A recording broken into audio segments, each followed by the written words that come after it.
बिजुलीमा VAT गफ गरेको धेरै भयो, तर कसैले आँट्न सकिरहेको थिएन, हामीले आँटेका छौँ। तर वी आर अल्सो अवेयर अहिले अब ग्यासको डिपेन्डेन्स, महँगाई, डिजेल यो गर्दाखेरि इलेक्ट्रिकतिरै जानुपर्छ भन्ने हामीलाई पनि थाहा छ। तपाईँहरूलाई थाहा भएको कुरा हामीलाई पनि थाहा छ।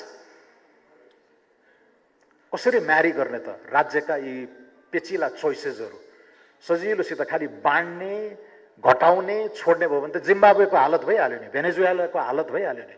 We are a responsible state.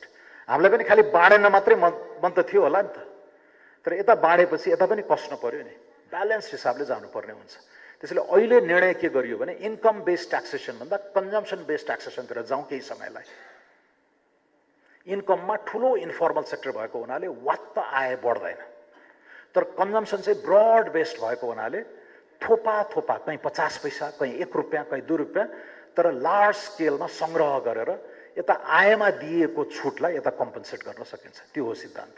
र त्यसो गर्दाखेरि तर आयलाई त्यसरी व्यापक छुट दिँदाखेरि इकोनोमीमा स्टिमुलस पनि हुन्छ, अहिलेको स्ट्याग्नेसनभन्दा बाहिर आउन सक्छौँ पनि भन्ने एउटा कोर इकोनोमिक प्रिन्सिपलमा टेकेर यो बजेट आएको छ। र कन्जम्सनमा अहिले यो 5% चाहिँ हामी समायोजन गर्छौँ।